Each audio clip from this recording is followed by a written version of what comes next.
안녕하세요. 반갑습니다. 오늘 참 좋은 날입니다. 하나님께서 저와 여러분의 가정에 준비하신 은혜와 평강이 넘쳐나기를 예수님의 이름으로 축원합니다. 열왕기하 9장 1절로 13절까지 낭송합니다. 선지자 엘리사가 선지자의 제자 중 하나를 불러 이르되 너는 허리를 동이고 이 기름병을 손에 가지고 길르앗 나못으로 가라. 거기에 이르거든 님시의 손자 여호사밧의 아들 에후를 찾아 들어가서 그의 형제 중에서 일어나게 하고 그를 데리고 골방으로 들어가 기름병을 가지고 그의 머리에 부으며 이르기를 여호와의 말씀이 내가 내게 기름을 부어 이스라엘 왕으로 삼노라 하셨느니라 하고 곧 문을 열고 도망하되 지체하지 말지니라 하니 그 청년 곧 그 선지자의 청년이 길르앗 나못으로 가니라. 그가 이르러 보니 군대 장관들이 앉아 있는지라. 소년이 이르되 장관이여 내가 당신에게 할 말이 있나이다. 예후가 이르되 우리 모든 사람 중에 누구에게 하려느냐 하니 이르되 장관이여 당신에게니이다 하는지라. 예후가 일어나 집으로 들어가니 청년이 그 머리에 기름을 부으며 그에게 이르되 이스라엘 하나님 여호와의 말씀이 내가 내게 기름을 부어 여호와의 백성 곧 이스라엘 왕으로 삼노니 너는 내 주 아합의 집을 치라. 내가 나의 종 곧 선지자들의 피와 여호와의 종들의 피를 이세벨에게 갚아주리라.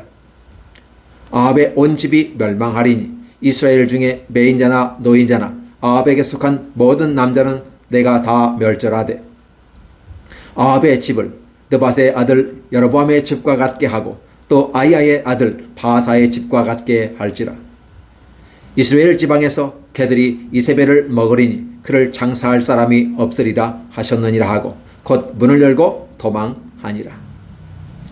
에후가 나와서 그의 주인의 신복들에게 이르니 한 사람이 그에게 묻되 평안하냐 그 미친 자가 무슨 까닭으로 그대에게 왔느냐 대답하되 그대들이 그 사람과 그가 말한 것을 알리라 하더라. 무리가 이르되 당치 아니하는 말이라. 청하건대 그대는 우리에게 이르라 하니 대답하되 그가 이리 내게 말하여 이르기를 여호와의 말씀이 내가 내게 기름을 부어 이스라엘 왕으로 삼는다 하셨다 하더라 하는지라. 무리가 각각 자기의 옷을 급히 가져다가 섬돌 위 곧 예후의 밑에 깔고 나팔을 불며 이르되 예후는 왕이라 하니라. 열왕기하 9장 1절로 13절입니다. 안녕하세요. 반갑습니다. 오늘 참 좋은 날입니다. 하나님께서 저와 여러분의 가정에 준비하신 은혜와 평강이 넘쳐나기를 예수님의 이름으로 축원합니다. 열왕기하 9장 1절로 13절에 있는 말씀을 중심으로 하나님을 어떻게 이해할 것인가 라는 제목으로 말씀을 나누고자 원합니다. 우리가 인생을 살아가게 될 때 어떻게 하면 지혜롭게 살 수 있을까요? 라고 지혜자를 찾아서 묻습니다. 왜냐하면 우리는 당장 우리 눈앞에 닥친 일만 쫓아가기에 급급하다 보니까 우리가 제대로 가고 있는지 방향성이 설정되어 있는지 아니면 우리가 그 삶 속에서 어떠한 삶을 살아야 될지를 알지 못하게 됩니다. 당장 눈앞에 있는 이익만을 따라가는 그 모습 속에서 결국은 미래라고 하는 예상된 길을 걸어가면서도 그 예상된 길을 예측하지 못하고 멸망의 길로 가는 사람들이 많이 있다는 사실입니다. 그래서 지혜자들은 저와 여러분들에게 이렇게 권면할 것입니다. 여러분, 현재를 사시기 바랍니다. 그리고 과거를 살피시기 바랍니다. 과거는 변하지 않는 모습 속에서 하나님께서 과거에 어떻게 일하셨는지를 알 수 있을 것이고 그것에 대해서 얻어지는 교훈을 따라서 미래를 계획하고 살아라는 것입니다. 하루를 계획할 수 있습니다. 한 달을 계획할 수 있습니다. 1년을 계획할 수도 있습니다. 10년을 넘어 30년 전 인생을 걸쳐서 계획할 수도 있습니다. 여러분이 계획한 것이 그대로 이루어지기를 예수님의 이름으로 축원합니다. 그러나 우리의 삶은 그렇게 우리가 계획한 대로 다 이루어지는 것만 아니란 사실입니다. 그렇다면 우리가 이렇게 노력하고 계획했는데도 안 된다면 어떻게 해야 할까요?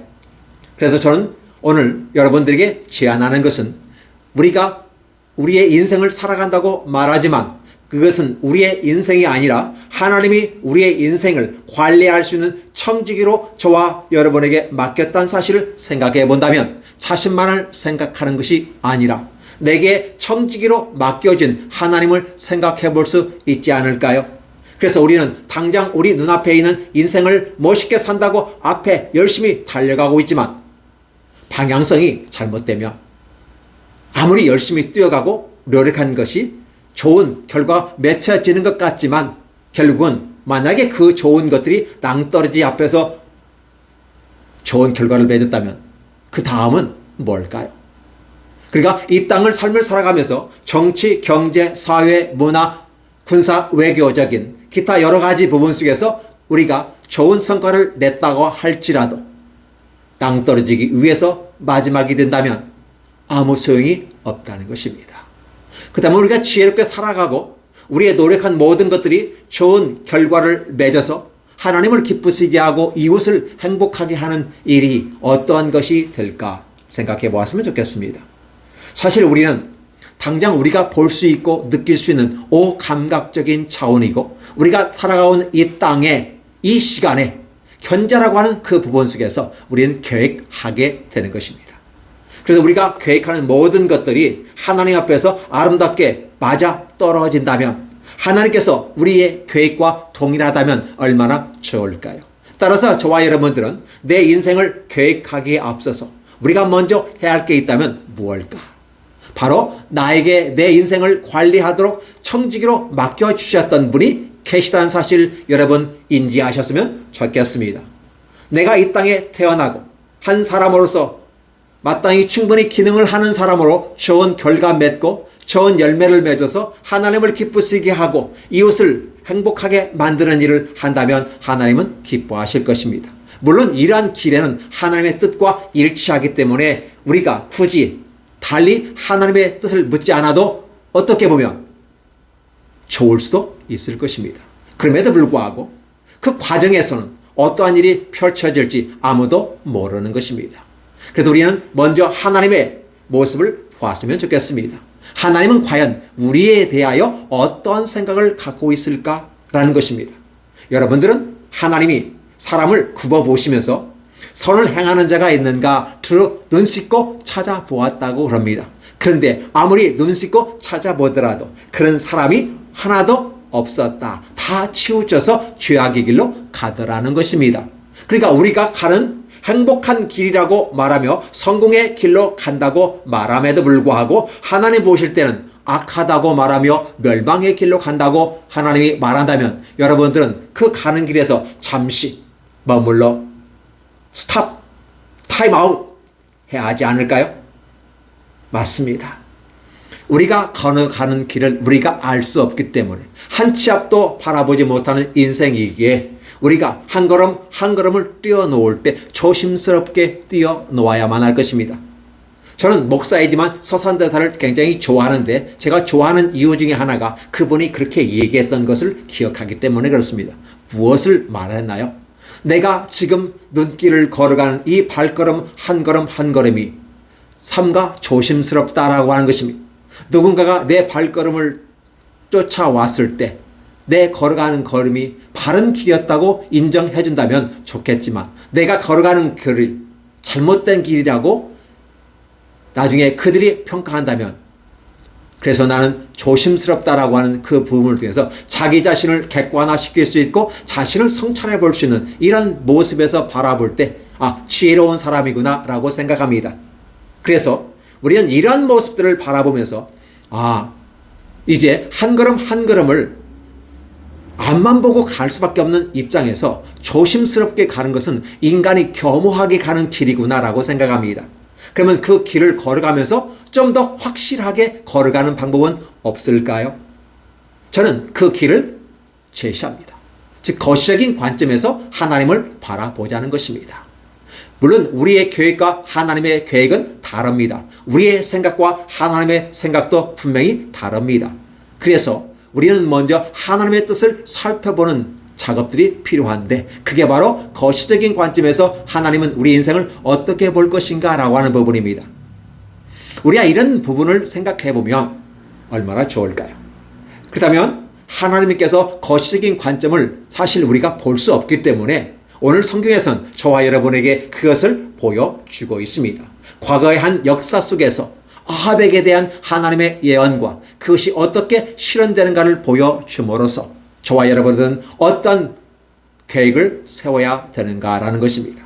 오늘 성경에는 여러 가지 부분 속에 나와 있지만 아합에 대해서 얘기하고 그냥 아합의 심판에 이르고 그의 아내와 그의 자식들과 그의 모든 노인자나 묶인 자나 즉 결혼한 자나 결혼하지 않은 자나 이런 모든 사람들이 남자라면 다 죽을 것이다 라고 얘기하는 심판의 과정 속에서 에후라고 하는 한 군대 장관을 선택하고 그를 이스라엘 왕으로 삼아서 그의 주인 아합을 심판하는 모습을 봅니다. 단순히 한 사람 아합만을 심판하는 게 아니라 이미 아합은 죽었기 때문에 심판할 수가 없겠죠. 그렇다면 이 심판은 바로 아합 왕족, 즉 오므리 왕족 심판하는 것입니다. 이러한 모습 가운데 하나님의 계획이 진행됐다고 하는 사실입니다. 그래서 이러한 계획들이 비밀스럽고 은밀하고 위대한 것이어서 우리는 이렇게 말합니다. 천기 누설이라고 하는 것이죠. 그러나 그 천기를 누설할 때는 하나님의 신탁을 받은 자 엘리사가 바로 시행하게 되는 것이죠. 물론 엘리사가 직접 에후를 만날 수 있었을 것입니다. 그런데 엘리사가 워낙 유명 인사가 되다 보니까 만날 수가 없어요. 엘리사가 아라마에 갔을 때도 즉각적인 보고가 들어가서 왕이 사람을 보내어서 엘리사에게 내가 죽을 겁니까? 살 겁니까? 하고 베나닷은 물었던 것을 기억해 본다면 지금 왕위를 현재 왕이 있는데 다른 왕을 세우러 간다면 그리고 선지자가 한 발 움직이는 이것은 너무 이목이 집중되기 때문에 엘리사가 직접 갈 수 없고 비밀리에 사명을 완수할 수 있도록 선지자 제자 중에 한 사람을 선택해서 그 일을 하게 됩니다. 그리고 에후에게 기름을 붓고 왕이 될 것을 얘기하면서 즉 왕이 될 것을 신탁해 줍니다. 두 번째, 그리고 내 주 아합의 집을 치라. 내가 나의 종 곧 선지자의 피와 여호와의 종들의 피를 이세벨에게 갚아 주리라 라고 말합니다. 그래서 아합의 온 집이, 아합의 온 집은 오므리 집안 전체를 얘기하는 것입니다. 이스라엘 중에 매인자나 노인자나 아합에 속한 모든 남자는 내가 다 멸절한다 라고 말하는 것입니다. 이렇게 심판을 한다는 메시지를 주게 되죠. 즉 사명을 주게 되는 것입니다. 우리가 청지기로 인정받았을 때는 바로 청지기로서 임명장과 아울러서 청지기로서 사명권이 있습니다. 그러다 보면 에후는 아합의 집을 심판하게 될 것입니다. 이 과정이 전달되는 것입니다. 저와 여러분들은 이러한 하나님의 신탁이 엘리사에게 임하고 선지자 중에 한 사람에게 임해서 에후 군대 장관에게 임하고 그가 북이스라엘 왕이 되고 북이스라엘 왕이었던 오므리 왕가의 집이 다 멸망에 이르게 된다는, 그리고 이러한 내용은 이미 엘리야의 애를 통해서 아합의 집이 멸망할 거에 대해서 분명히 예언하고 있었습니다. 근데 그러한 멸망의 길이 이제서야 비로소 실행이 되고 있다는 것입니다. 이러한 과정 속에서 하나님은 큰 거시적인 안목을 가지고 아합이란 왕가가 어떻게 북이스라엘에서 악한 일을 했는지를 역사 속에서 보게 하고 그 역사를 보는 모든 이스라엘 사람들 뿐만 아니라 믿지 않는 사람, 아니 믿는 모든 사람들도 지혜를 얻으라고 말하는 것입니다. 우리 하나님은 보이지 않습니다. 하나님이 어떠한 계획을 가지고 진행하는지 우리도 알 수 없습니다. 그러나 과거의 사건을 통해서 바라보면 하나님은 어디에 관심이 있고 어떠한 방법으로 우리를 이끌어갈 것인지, 하나님의 백성들을 어떻게 이끌어갈지를 보여주고 있다는 것입니다. 여러분이 하나님에 대하여 관심을 가지고 여러분의 에너지를 하나님에게 집중해서 하나님의 뜻을 구하는 것은 어떨까요? 저는 그렇게 하나님의 뜻을 구하기를 원합니다. 비록 하나님의 뜻이 워낙 커서 알지 못하기 때문에 하나님은 선지자를 통해서 얘기해주고 그 얘기해준 내용을 그대로 실현되는 과정을 보여줌으로써 이는 하나님이 직접 이끌어 가신다는 사실을 얘기하고 있습니다. 오늘 오므리 왕과 아합의 집을 멸망시키는 이 현 시점에서 이미라도 예언된 말씀이 과연 그대로 진행될까?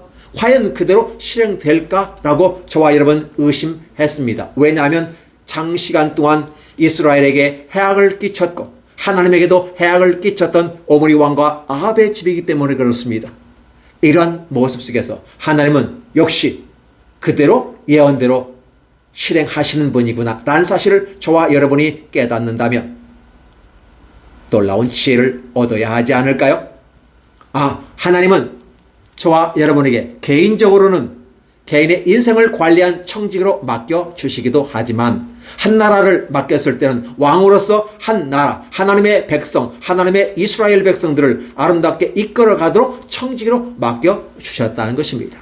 그런데 그 청지기의 사명이 다 끝날 때까지 하나님은 참고 견디고 좀 아프더라도 조금 슬프더라도 괴롭고 못 견딜 정도로 하나님은 참고 또 참으셨다가 그 청지기 임기가 마지막 끝날 때쯤 약속이 실현되어지고 반드시 평가가 이루어진다는 사실을 얘기하고 있는 것입니다.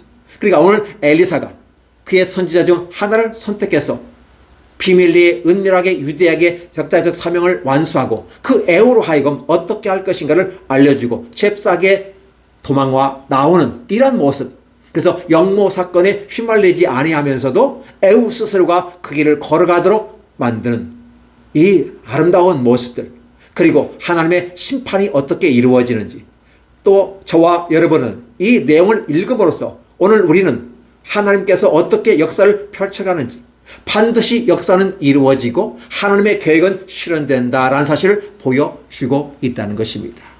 그러니까 우리가 하나님을 이해할 수 없을 때가 참 많습니다. 보이지 않습니다. 그 계획을 우리가 알 수 없습니다. 한 찹도 내려다보지 못합니다. 이게 인간의 한계라고 하는 것입니다. 그렇다면 하나님은 이런 한계가 없습니다. 무한하십니다. 끝이 없습니다. 왜냐하면 그분 영원하신 하나님이기 때문에 그 다음을 라고 하는 부분, 우리에게는 다음이 어떻게 돼요? 불확실합니다. 알 수가 없지만 하나님은 그 다음을 알고 계시죠. 왜? 그분은 영원하신 하나님이기 때문에 그렇습니다. 그래서 우리가 지혜롭다고 말하는 것은 무엇일까? 지혜롭다고 하는 것은 작은 것만을 바라보았을 때는 어리석다고 말하는 것이고, 넓게 크게 확대시켜서 보면서 나아가게 때 지혜를 얻는다고 말합니다. 그러니까 현재를 사는 저와 여러분이 현재만 바라보고 나간다면, 눈앞에 있는 것만 바라보고 나간다면 지혜롭지 않다는 것입니다. 어떻게 지혜로울까요? 현재를 살되 과거를 살피고 역사의 교훈을 중심으로 해서 미래를 꿈꾸고 현재를 어떻게 준비하여 미래를 실현할 것인가를 생각해야 하는 것이 지혜로운 길이라고 지혜자들은 말하고, 성경도 저와 여러분에게 그렇게 이야기하고 있습니다. 그러다 보면 오늘 엘리사의 이 사건이 반드시 실현된다고 하는 하나님의 역사적인 엄중한 경고로 다가오는 것은 아닐까요? 아합은 분명히 왕으로 세워졌고 그 4대에 걸쳐서 이스라엘의 강한 전성기, 번성기를 가졌습니다. 경제적인 차원에서, 외교적인 차원에서, 군사적인 차원에서, 또 사회 문화적인 차원에서 상당한 발전을 이루었던 것을 볼 수 있습니다. 이 땅의 문화에서, 이 땅의 평가 기준으로는 오므리 왕가가 위대한 나라를 형성했습니다. 게으르지 않았습니다. 열심히 했습니다. 성실한 것 같았습니다. 열심히 달렸습니다. 강력한 힘을 누렸습니다. 그럼에도 불구하고 하나님은 거기에 관심을 두지 아니합니다. 거기에 평가를 두지 않습니다. 이 땅에서는 그렇게 평가를 하는지 몰라도 하나님 나라는 과연 그가 내가 맡긴 하나님의 백성들을 잘 이끌었느냐 라고 하는 부분입니다. 그리고 너는 너 자신과 너의 가정을 잘 이끌었느냐라고 평가를 묻는 것입니다. 그러면 그 평가 기준이 바로 엘리사를 통해서 이루어지는 겁니다. 근데 하나님 보실 때 악하니까 반드시 멸절하되 아합을 더 악하게 만들었던 이세벨을 징계를 하게 되는 것이죠. 그래서 이세벨에게 엄청나게 불행한 일들이 닥칠 것을 이미라도 예언했거니와 돌이키지 아니하니까 그 예언이 그대로 이루어집니다. 그러면 여기서 우리가 지혜로운 건 뭘까요? 누군가가 내게 어떤 충고나 권고, 그 멘토를 통해서 뭘 줄 때 그걸 피드백을 잘 받아서 활용하고 한 발짝 물러나서 다시 한번 생각해보고, 그래서 다시 한번 숙고하면서 한 걸음 한 걸음 걸어가는 건 어떨까요? 이거 당연히 저와 여러분들은 알고 있는 부분입니다. 그러나 중요한 것은 남이 내게 어떠한 피드백을 주거나 어떠한 충고를 주었을 때 그것을 수용할 것인지 아니할 것인지는 바로 저와 여러분의 선택이고 그 선택에 따라서 여러분의 미래가 달라진다는 것입니다. 뻔히 알면서도, 뻔히 잘못된 걸 알면서도 계속해서 그 길을 간다면 그건 누구 책임일까요? 선택한 사람의 책임입니다.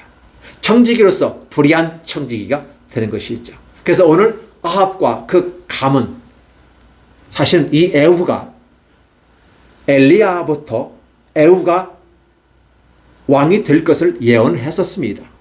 그리고 과연 에후는 아합의 집을 멸망시키는데 철저하게 멸망시켜서 에후가 나중에 왕가를 형성했을 때 너무나도 많은 사람들을 죽였고 너무나 많은 문제를 척결했기 때문에 같이 일할 사람이 없을 정도였다고 말합니다. 그 정도로 철저하게 에후가 아합의 집을 진멸했다, 멸절시켰다라고 하는 이 사건을 우리는 보고 있습니다. 지금 그 일을 에후에게 전달하는 과정입니다.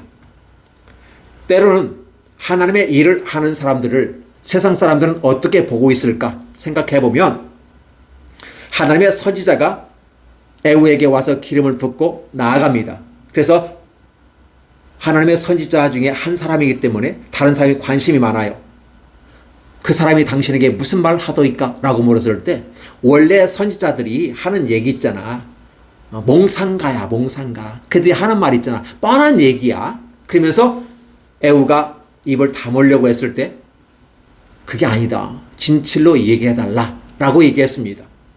이미라도 나라가 어렵고 힘든 과정에 오므리 왕가가 거의 마지막에 기울어져가는 그 시점에 있었기 때문에 다른 군대 장관들도 이미 그걸 알고 있었어요. 나라가 힘들어지고 갖고 더 이상 나라가 견딜 수 없겠구나라는 것이죠. 그럼에도 불구하고 반역을 할 수 없기 때문에 충성을 하고 있었지만 이제 하나님이 에후를 통해서 왕을 삼고 아합 왕가를 진멸하는 이 사건을 역사적 사명을 가지고 받아들이면서 많은 사람들은 어떤 반응을 보였을까?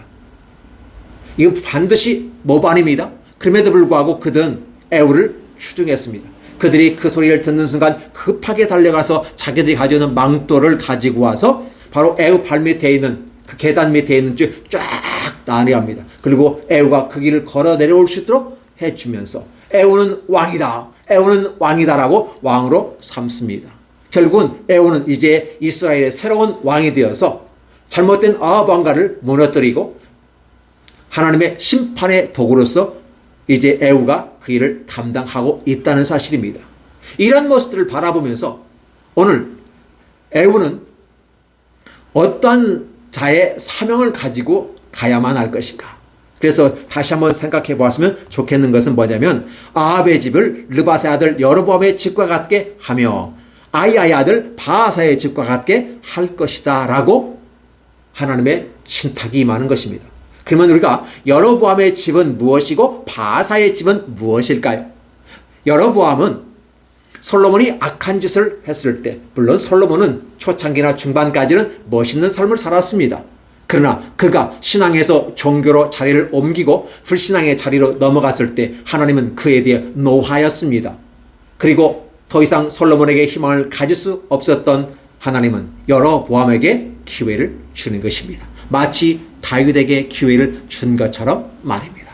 그런데 여로보암이 상황이 불리해지자 여호와 하나님을 잊어버리고 그 왕위를 세워주신 분이 하나님을 잊어버리고 하나님 대신 금송아지를 만들어서 그분이 금송아지가 하나님이라고 가르치고 예루살렘의 성전을 향해서 가는 게 아니라 베델과 단에 바로 그래서 우상의 집을 만들어 놓고 절기를 바꿔버리고 제사장을 임의로 바꿔버리는 이스라엘의 3대 정책을 펼쳐가게 되는 것입니다. 이로 말미암아 하나님 모실 때 여로보암이 죄를 지었고 이대 만에 그 다음 왕조 바하사가 일어나서 여로보암의 아들을 죽이고 새로운 왕조를 세움으로써 심판을 했던 것을 우리는 기억합니다.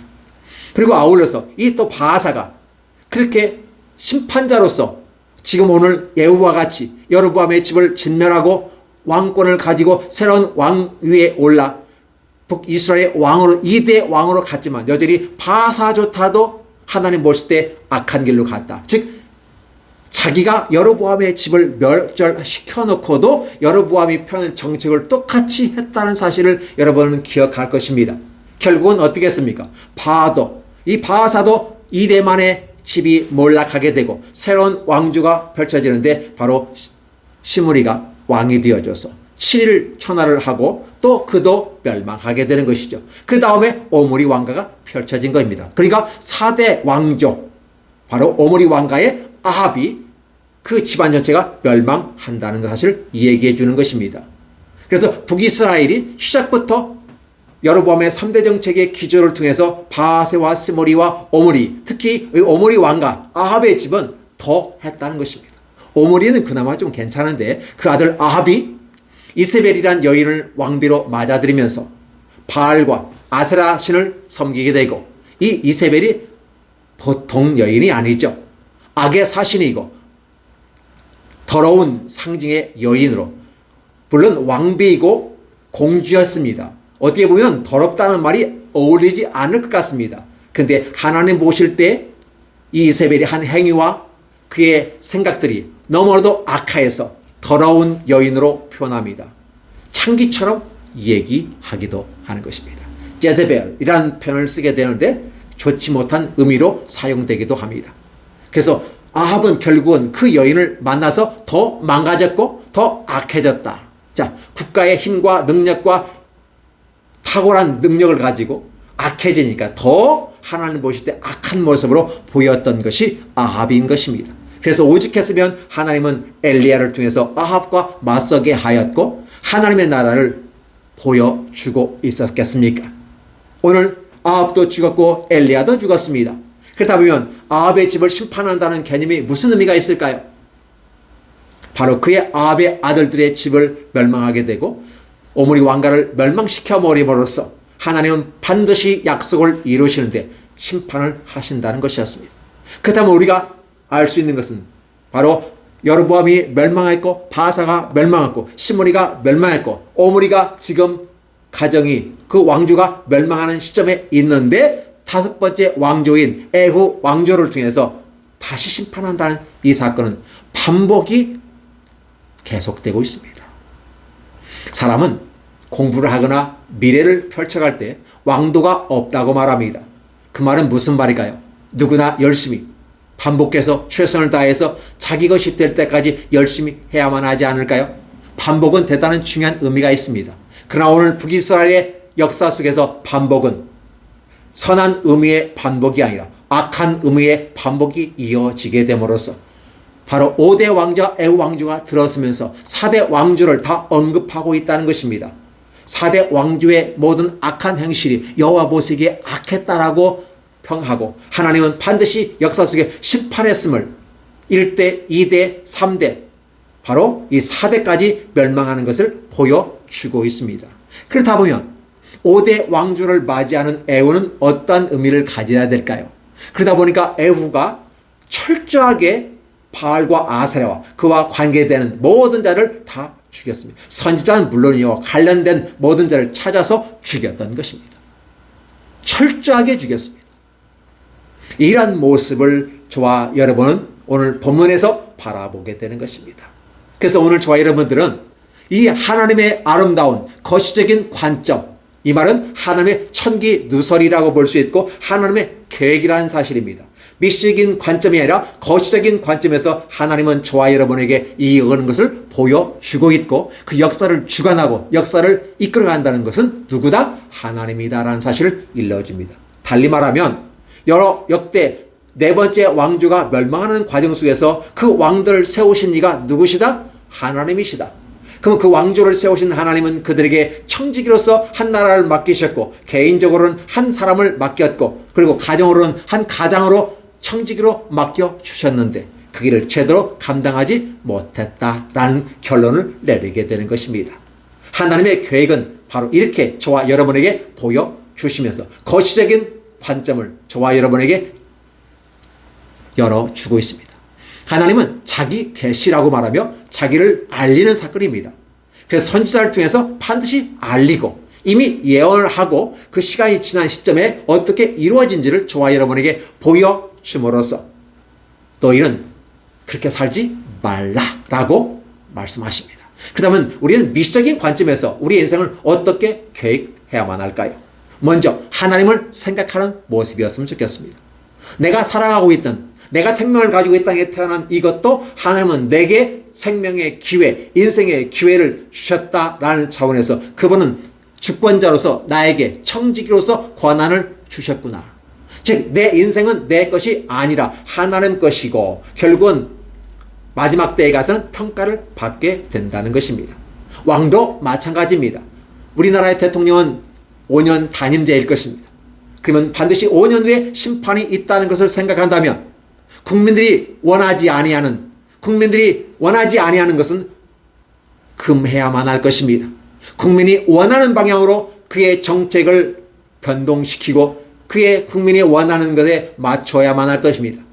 반드시 5년 후가 안 올 것 같이 여기면서 도무도당당하게 아니 자신만의 길을 걸어가며 오만의 길을 걷는다면 당장은 지금은 폼 잡고 나아갈지 몰라도 지금은 힘없는 자들이 손가락질하고 옆에서 쳐다보고 있지만 그러나 5년 후라고 하는 것은 반드시 심판이 임하게 될 거라는 사실을 한다면 현재에는 모든 대통령과 장관들과 권력을 가진 사람들 모든 자들은 조심해야 하지 않을까요? 하나님이 불의에 대해서 심판을 더디한다고 생각합니다. 대통령을 정직으로 맡겨놨다면 5년 후에 심판이 있다는 것은 누구나 다 아는 일입니다. 그렇다면 5개년 개발이 아니라 어떻게 될까요? 매년 계획을 5년 동안 세워서 5단계에 걸쳐서 어떻게 대한민국을 이끌어가고 국민을 아름답게 행복하게 만들어갈 것인가, 안전하게 이끌어갈 것인가가 대통령에게 주어진 역사적 사명입니다. 맞습니다. 대통령만 그럴까요? 바로 개인 한 사람 한 사람이 마찬가지입니다. 하나님 앞에서 하나님을 신뢰하고 그분을 따라가는 청지기로서 그분을 영화롭게 하는 그 일로 우리가 부름을 받았다는 사실을 잊어서는 안 될 것입니다. 너와 나 우리 모두가 하나님을 찬양하고 예배하며 우리의 입술로 그분을 고백해야만 합니다. 그분은 나의 주님이시다고, 그분은 나를 위해서 십자가에 못 박혀 죽으시고 나를 구원하신 구주시라고 고백해야만 하는 것입니다. 두 번째, 내게 맡겨진 가정들을 잘 이끌어가야 하지 않을까요? 한 가정의 가장으로서, 남편으로서, 아내로서, 어른으로서 섰다면 더 멋있고 아름답게 만들어가야 하지 않을까요? 자신의 속 안에 있는 모습을 날마다 새롭게 만들어가고 외부적인 부분 속에서는 불편함을 참아가면서 가야 하지 않을까요?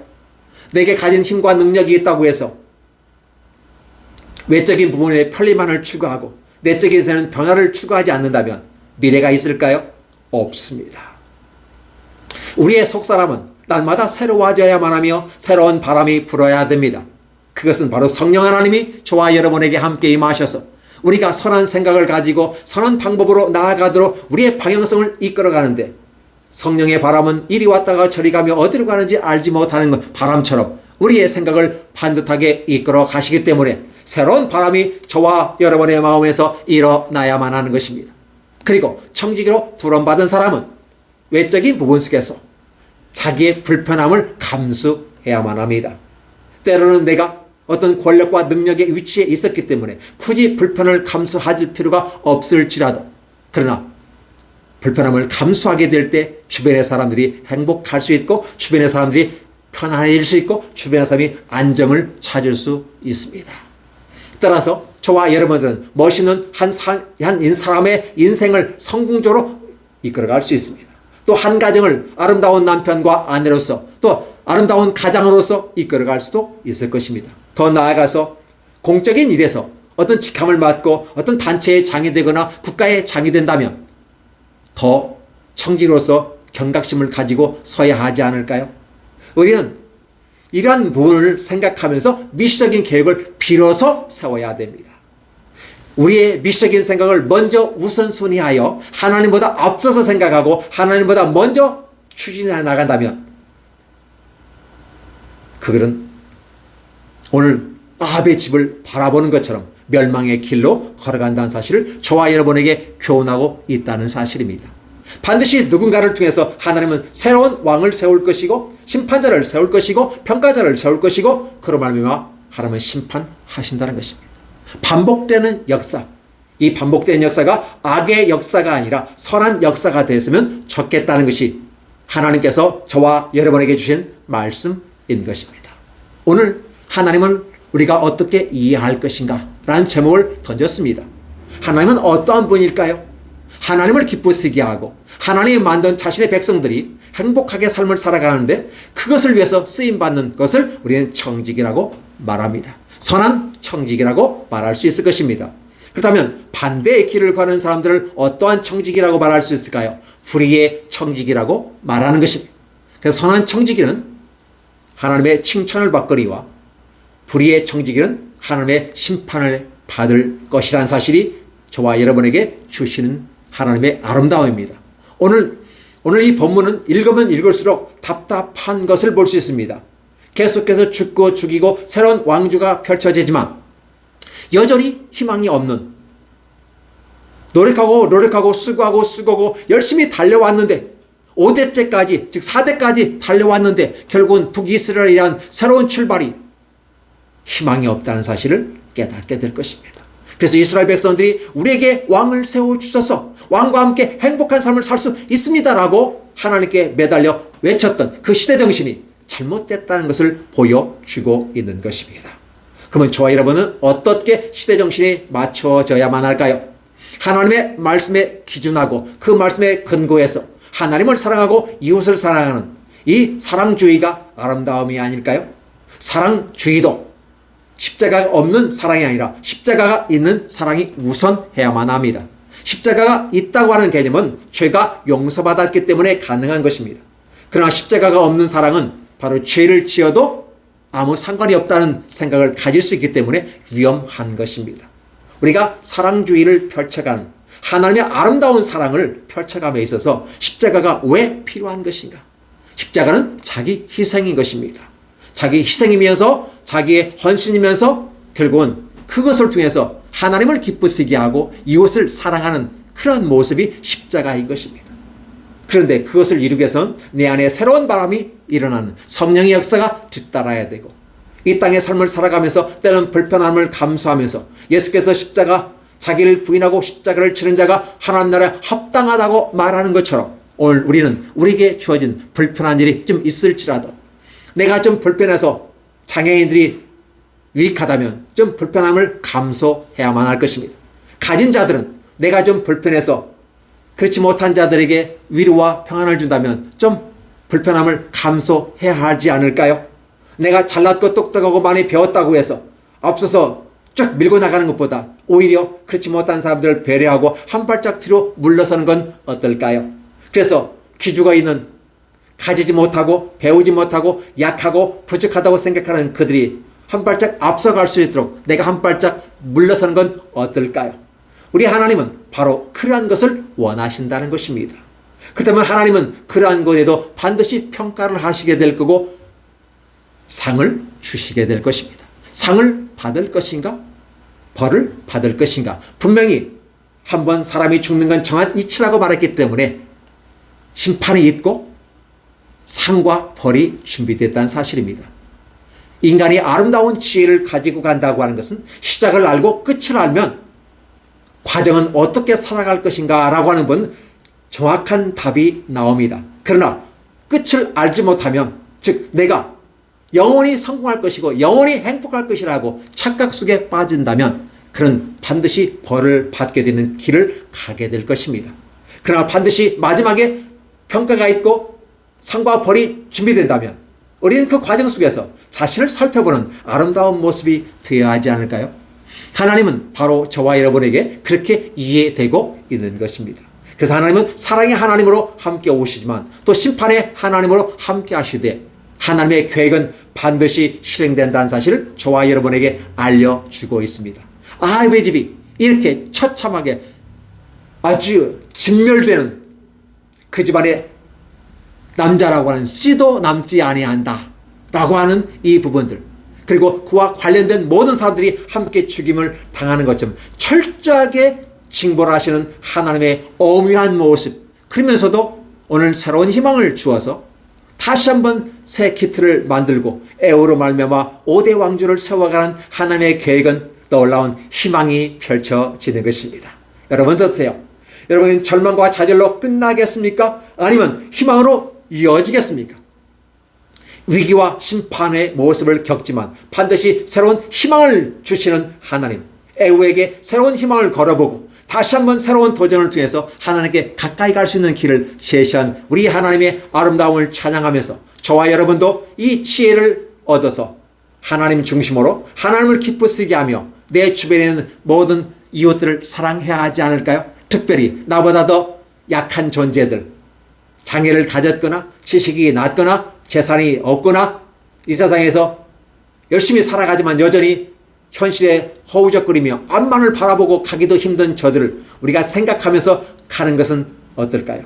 내가 성공했다고, 내가 정권을 잡았다고, 내가 권력에 있다고, 내가 그 주위에 올랐다고 오만하게 하나님을 무시하며 인간을 무시하는 자들에게는 하나님의 심판이 있다는 사실을 다시 한번 말씀을 드리면서, 그러나 그 길을 벗어나서 하나님의 뜻 가운데 가는 자들에게는 하나님은 다시 애후에게 기회를 주신 것처럼 주신다는 하나님의 아름다운 메시지인 것입니다.